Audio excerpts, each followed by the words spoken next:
نحمد و نصلی علی رسولہ الکریم اما بعد فاعوذ باللہ من الشیطان الرجیم بسم اللہ الرحمن الرحیم۔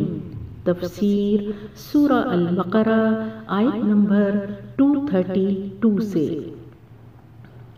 وَإِذَا طَلَقْتُمُ النِّسَاءَ فَبَلَغْنَ أَجَلَهُنَّ، جب تم اپنی عورتوں کو طلاق دے چکو اور وہ اپنی عدت پوری کر لیں، فَلَا تَعْضُلُوهُنَّ أَن يَنكِحْنَ أَزْوَاجَهُنَّ إِذَا تَرَاضَوْا بَيْنَهُم بِالْمَعْرُوفِ، تو پھر اس میں مانے نہ ہو کہ وہ اپنے زیر تجویز شوہروں سے نکاح کر لیں، جبکہ وہ معروف طریقے سے باہم مناکحت پر راضی ہوں۔ یعنی اگر کسی عورت کو اس کے شوہر نے طلاق دے دی ہو اور زمانہ عدت کے اندر اس سے رجوع نہ کیا ہو، پھر عدت گزر جانے کے بعد وہ دونوں آپس میں دوبارہ نکاح کرنے پر راضی ہوں، تو عورت کے رشتہ داروں کو اس میں مانے نہ ہونا چاہیے۔ نیز اس کا یہ مطلب بھی ہو سکتا ہے کہ جو شخص اپنی بیوی کو طلاق دے چکا ہو اور عورت عدت کے بعد اس سے آزاد ہو کر کہیں دوسری جگہ اپنا نکاح کرنا چاہتی ہو، تو اس سابق شوہر کو ایسی حرکت نہیں کرنی چاہیے کہ وہ اس کے نکاح میں مانے ہو اور یہ کوشش کرتا پھرے کہ جس عورت کو اس نے چھوڑا ہے اسے کوئی نکاح میں لانا قبول نہ کرے۔ آگے دیکھیے، ذَلِكَ يُوعَظُ بِهِ مَن كَانَ مِنكُمْ يُؤْمِنُ بِاللَّهِ وَالْيَوْمِ الْآخِرِ، تمہیں نصیحت کی جاتی ہے کہ ایسی حرکت ہرگز نہ کرنا اگر تم اللہ اور روز آخر پر ایمان لانے والے ہو۔ ذالکم ازکا لکم و اطہر، تمہارے لیے شائستہ اور پاکیزہ طریقہ یہی ہے کہ اس سے باز رہو۔ واللہ یعلم وانتم لا تعلمون، اللہ جانتا ہے تم نہیں جانتے۔ آیت نمبر 233، والوالدات یرضعن اولادہن حولین، جو باپ چاہتے ہوں کہ ان کی اولاد پوری مدت رضاعت تک دودھ پیے تو مائیں اپنے بچوں کو کامل 2 سال دودھ پلائیں۔ لمن اراد ان یتم الرضاعہ وعلی المولود لہ رزقہن وکسوتہن بالمعروف، اس صورت میں بچے کے باپ کو معروف طریقے سے انہیں کھانا کپڑا دینا ہوگا۔ لا تکلف نفس الا وسعها، مگر کسی پر اس کی وسعت سے بڑھ کر بار نہ ڈالنا چاہیے۔ لا تضار والدۃ بولدها ولا مولود له بولدہ، نہ تو ماں کو اس وجہ سے تکلیف میں ڈالا جائے کہ بچہ اس کا ہے، اور نہ باپ ہی کو اس وجہ سے تنگ کیا جائے کہ بچہ اس کا ہے۔ وعلی الوارث مثل ذلک فإن أراد فصالا عن تراض منہما، دودھ پلانے والی کا یہ حق جیسا باپ بچے کے باپ پر ہے ویسا ہی اس کے وارث پر بھی ہے، لیکن اگر فریقین باہمی رضامندی اور مشورے سے دودھ چھڑانا چاہیں تو ایسا کرنے میں کوئی مضائقہ نہیں۔ وَإِنْ أَرَدْتُمْ أَن تَسْتَرْضِعُوا أَوْلَادَكُمْ فَلَا جُنَاحَ عَلَيْكُمْ إِذَا سَلَّمْتُمْ مَا آتَيْتُمْ بِالْمَعْرُوفِ، اور اگر تمہارا خیال اپنی اولاد کو کسی غیر عورت سے دودھ پلوانے کا ہو تو اس میں بھی کوئی حرج نہیں، بشرط یہ کہ اس کا جو کچھ معاوضہ طے کرو وہ معروف طریقے پر ادا کرو۔ واتقوا اللہ، اللہ سے ڈرو۔ وَاعْلَمُوا، اور جان رکھو کہ ان اللہ بما تعملون بصیر، کہ جو کچھ تم کرتے ہو سب اللہ کی نظر میں ہے۔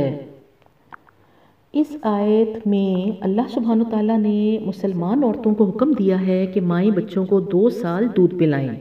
رضاعت کا حکم ہے، یہ حکم خداوندی ہے اور یہ فریضہ دین ہے، یہ ماں کا فرض اور بچے کا حق ہے۔ قیامت کے دن اللہ اپنے حق معاف کر دے گا لیکن بندوں کے حقوق معاف نہیں کرے گا۔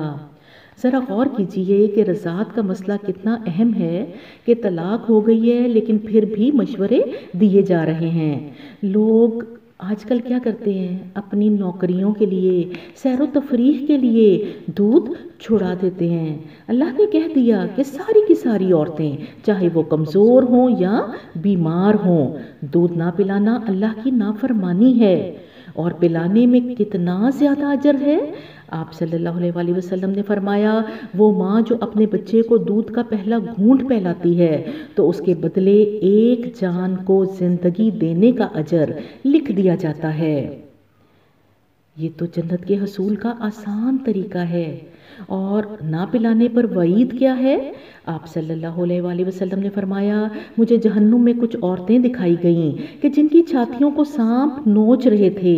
پوچھنے پر بتایا گیا، یہ وہ عورتیں ہیں جو اپنی اولادوں کو دودھ سے روک دیتی تھیں، رضاعت سے روک دیتی تھیں، صحت مند تھیں، لیکن ایک ضد اور سستی کی وجہ سے بچے کو دودھ سے محروم کر دیا، تو یہ ان کی سزا تھی۔ اجر، عبادت، ثواب اور فرما برداری تو ہے، لیکن فائدے کتنے زیادہ ہیں۔ بریسٹ کینسر ان عورتوں میں بڑھ جاتا ہے جنہوں نے دودھ نہیں پلایا۔ پہلے 3 دن کا دودھ قوت مدافعت دیتا ہے بچے کو، اور اس کے بعد بچے کو الرجی، کھانسی، زکام، نمونیا، ان سب بیماریوں سے وہ بچ جاتا ہے۔ پیٹ کی انفیکشن، سکن الرجی سے بچ جاتا ہے۔ ماں کے باپ کے مقابلے میں ماں کا حق 3 گنا زیادہ کیوں ہے؟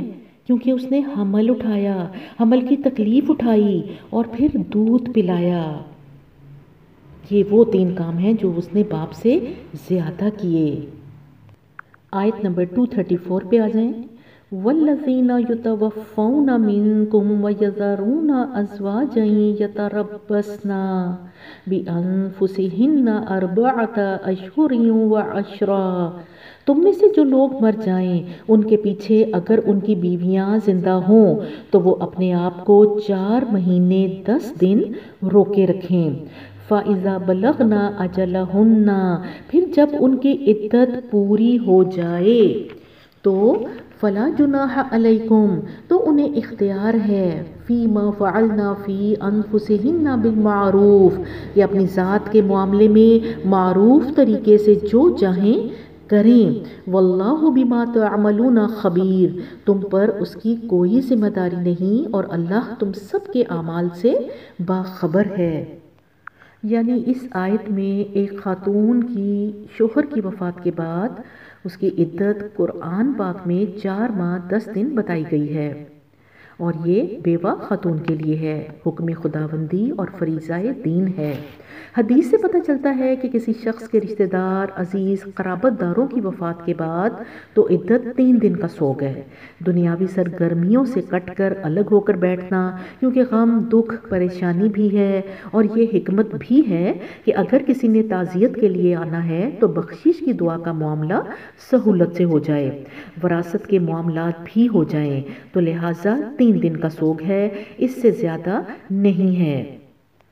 اس کے علاوہ حدیث میں اس کی بھی وضاحت ہے کہ بیوہ کی عدت کا طریقہ کار کیا ہوگا، کہ وہ اپنی عدت اپنے شوہر کے گھر میں گزارے گی۔ کوئی بناؤ سنگھار، ریشم کا پہننا، سونے کا پہننا، خوشبو کا لگانا نہیں ہے، اور بغیر وجہ کے جائز ضرورت کے علاوہ گھر سے نکلنا بھی ناپسندیدہ ہے، اور نکاح کا پیغام نہ تو دیا جائے گا نہ لیا جائے گا۔ آیت نمبر 235۔ وَلَا جُنَاحَ عَلَيْكُمْ فِي مَا أَرَدْتُمْ بِهِ مِنْ خِطْبَةِ النِّسَاءِ أَوْ أَكْنَنْتُمْ فِي أَنفُسِكُمْ، زمانہ عدت میں خواہ تم ان بیوہ عورتوں کے ساتھ منگنی کا ارادہ اشارے کنائی میں ظاہر کر دو، خواہ دل میں چھپائے رکھو، دونوں صورتوں میں کوئی مذائقہ نہیں۔